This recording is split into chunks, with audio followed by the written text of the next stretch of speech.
Stampin' friends, this video is long overdue, and as I promised, here finally is a video for you. Today what I'm going to be doing is I'm going to be showing you the technique that I used on this beautiful card.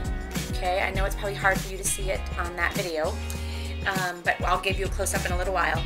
The stamp set that's highlighted on this card is called Summer Solstice. Alright, so let me show you the supplies. Okay, my friend, here's the supplies.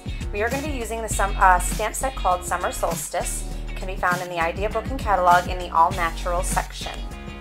A piece of Pool Party, one of our brand new in colors. I cut mine about 2.5 inches square, so that should be plenty.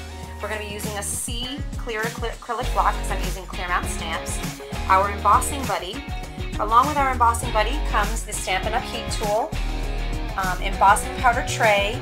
We're going to be using clear embossing powder, Versamark ink, and I'm going to be using chocolate chip ink in this project. Okay, here we go. Okay, because we're going to be embossing, the first thing we need to do is prep our paper. I'm using the embossing buddy and I'm covering the Pool Party paper with it.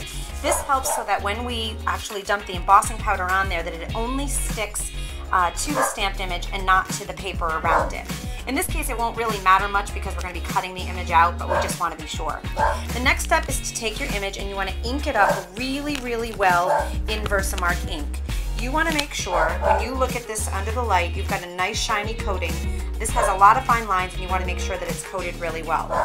Now, without stamping, the next thing you're going to do is take your early espresso ink and you are going to ink up your image really well in the early espresso. And again, that goes right on top of the Versamark ink. Again, you want to look, you want to make sure you've got a good coating of the espresso on there, and then you're going to go ahead and you're going to stamp that image directly to the paper. Beautiful.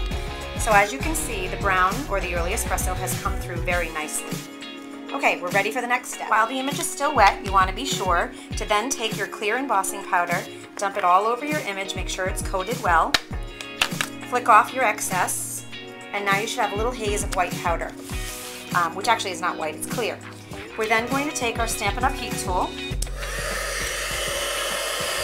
gets very hot, and you should be able to tell when it's starting to do its job.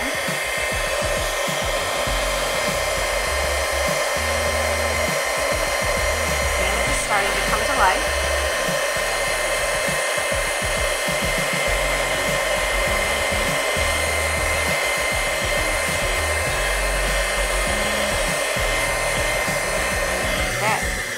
So,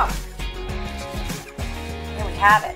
And you can see that nice shiny look of embossing. So, the next time that someone asks you, how do you create something where we don't have that color of embossing powder, now you'll know.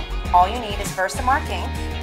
So, the next time you want to create an image where you do not have that particular color of embossing powder, as you know, we don't have that many colors of embossing powder, now you'll know.